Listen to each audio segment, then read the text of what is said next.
Hello everyone, today is 21st November, day Saturday, and you're watching the News Narrator. Let's begin. उपचुनाव, दिवाली के बाद फिर बड़ा संक्रमण, सीएम ने ली आपात बैठक, बढ़ेगी सख्ती। प्रदेश में उपचुनाव और दिवाली के बाद कोरोना संक्रमण लौट आया है। मामले बढ़कर 1,89,546 हो गए। 10,402 एक्टिव केस हैं। भोपाल व इंदौर जिले की स्थिति ज्यादा खराब है। बीते 20 दिन में दोनों शहरों में 6,000 से अधिक नए संक्रमित मिले हैं। इंदौर में 24 घंटे में 492 मामले सामने आए हैं। भोपाल में संख्या 311 रही। इसके बावजूद अभी सरकार लॉकडाउन नहीं लगाएगी। बिगड़ते हालात को संभालने के लिए भोपाल, इंदौर, ग्वालियर, रतलाम और विदिशा में शनिवार रात 10 बजे से सुबह 6 बजे तक आगामी आदेश तक कर्फ्यू रहेगा।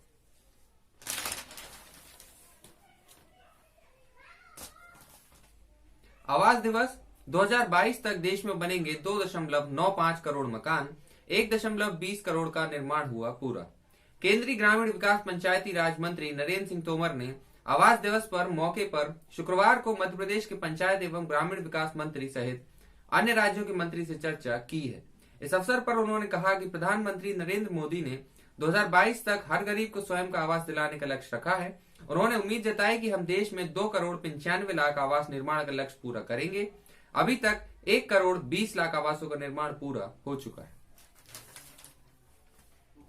लव जिहाद, कानून के लिए हर वर्ग से ओपन फोरम पर राय लेगी सरकार।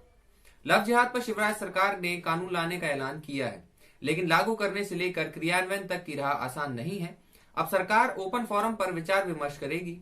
विधानसभा के प्रोटेम स्पीकर रामेश्वर शर्मा ने कहा कि कानून को चोरी छुपे नहीं बनाया जा रहा, सबकी राय लेंगे। सभी राजनीतिक दल, वर्ग और दूसरे लोग आकर बताएं कि कानून में वे क्या चाहते हैं, इस कानून की कितनी जरूरत है और क्या क्या प्रावधान करने चाहिए। रतलाम स्टेशन पर 2 करोड़ से ज्यादा नकद, 1.5 करोड़ से ज्यादा ज्वेलरी पकड़ी। रतलाम रेलवे स्टेशन पर गुरुवार रात आरपीएफ की आईबी विंग और क्राइम ब्रांच ने एक युवक से करीब 2 करोड़ 29 लाख रुपए नकद और 1.5 करोड़ रुपए के सोना चांदी के जेवर बरामद किए। नकदी और ज्वेलरी रतलाम के ही एक ज्वेलर की बताई जा रही। फिलहाल नाम का खुलासा नहीं हुआ है। शुक्रवार को इंदौर आयकर विभाग के वरिष्ठ अधिकारी कपिल कपूर के नेतृत्व में दल आया व आरोपी ईश्वर सिंह से पूछताछ की गई। आरोपी को दोनों बोरे जयपुर मुंबई ट्रेन के पहुंचने के पहले सवार पंकज कुमार को सौंपने थे। पंकज को नागदा में बैठना था। कार्रवाई की भनक लगी तो पंकज ट्रेन में सवार हुआ ही नहीं।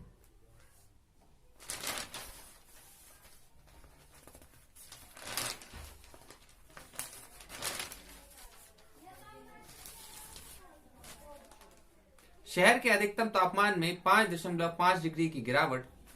बादलों के हटने एवं हवाओं का रुख उत्तरी होने से शहर में दिन और रात के तापमान में गिरावट आई है। रात का तापमान 2.6 डिग्री तक गिरा, वहीं दिन में इसमें सीधे 5.5 डिग्री की गिरावट आई है। मौसम विभाग का अनुमान है कि अगले 24 घंटे में हल्की बूंदाबांदी हो सकती है।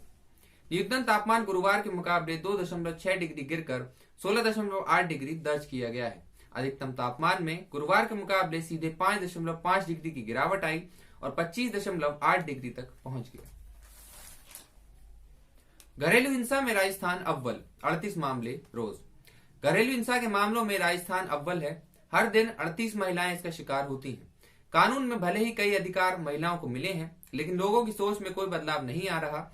आंकड़ों की देखें तो राजस्थान में सितंबर तक 10,325 मामले घरेलू हिंसा के सामने आए हैं।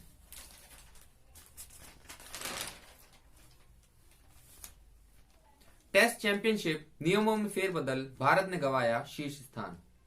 आईसीसी विश्व कप चैंपियनशिप की तालिका में अंकों के प्रतिशत के आधार पर फेरबदल हो गया है।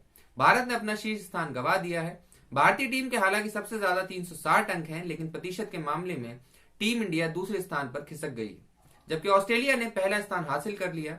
भारत ने अब तक 4 सीरीज खेली हैं, जबकि ऑस्ट्रेलिया ने 3 सीरीज खेली है।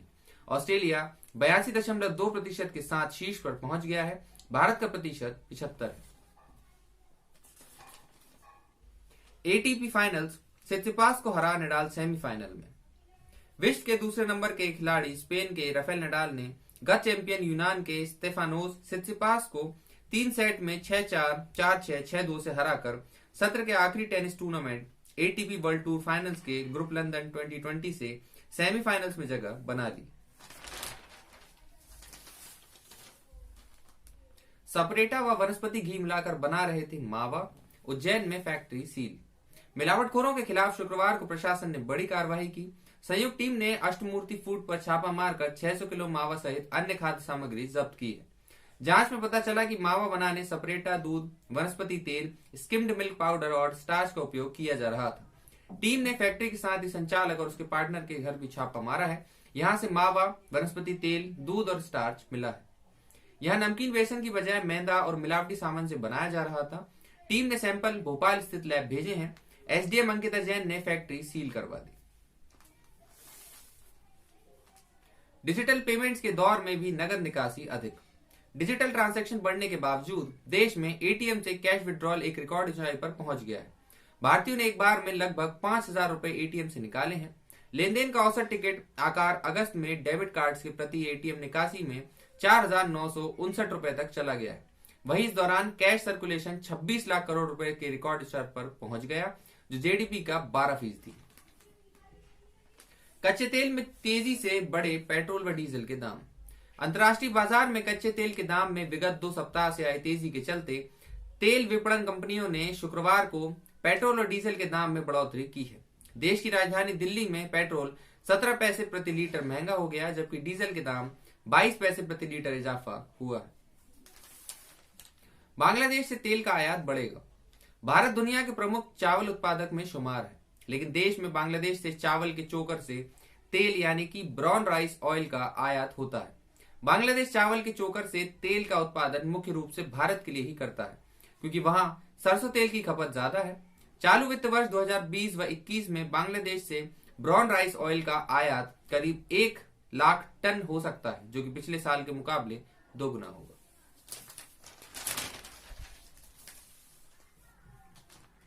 नगरोटा एनकाउंटर 26/11 को दोहराने का था मंसूबा, पीएम ने साधा पाक पर निशाना। जम्मू कश्मीर के नगरोटा में गुरुवार को हुई आतंकी मुठभेड़ के पीछे मुंबई के 26/11 जैसे आतंकी हमले की बड़ी साजिश का राजफाश हुआ है। सुरक्षा एजेंसियों का जांच में पता चला है कि मारे गए आतंकियों को मुंबई हमले की बरसी पर वैसे ही बड़े हमले को अंजाम देने के लिए भेजा गया था। इस संबंध में शुक्रवार को प्रधानमंत्री की अध्यक्षता में एक उच्च स्तरीय बैठक हुई है। बैठक में गृह मंत्री अमित शाह और राष्ट्रीय सुरक्षा सलाहकार एनएसए अजीत डोभाल भी शामिल थे। नगरोटा में मारे गए आतंकी बड़े हमले को अंजाम देने की फिराक में थे। अलकायदा चीफ जवाहिरी की मौत। दुनिया के सबसे खूंखार आतंकी संगठन अलकायदा के चीफ अयमान अल जवाहिरी की अफगानिस्तान में मौत हो गई। अरब न्यूज के सूत्रों के हवाले से दावा किया, मौत प्राकृतिक कारणों से हुई। सुब्रत रॉय के खिलाफ सुप्रीम कोर्ट में याचिका। सेबी ने कहा 626 अरब चुकाओ या फिर जेल जाओ। निवेशकों के रुपए लौटाने के मामले में भारतीय प्रतिभूति और विनिमय बोर्ड सेबी ने सहारा समूह के प्रमुख सुब्रत रॉय के खिलाफ सुप्रीम कोर्ट याचिका दाखिल की है। याचिका में सुब्रत रॉय और उनकी 2 कंपनियों को 626 अरब रुपए यानी कि 8.4 बिलियन डॉलर जमा करने के निर्देश देने को कहा। सेबी ने कहा कि या तो रुपया वापस करें या कोर्ट उनकी जमानत को खारिज कर देगा।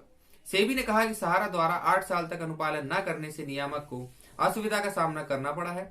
अगर वे राशि जमा न करा पाए तो उन्हें हिरासत में ले लिया जाना चाहिए। That's it for today. See you guys tomorrow. Take a good care of yourself. Be healthy, be safe, stay motivated and stay alert. Thank you. Jai Hind.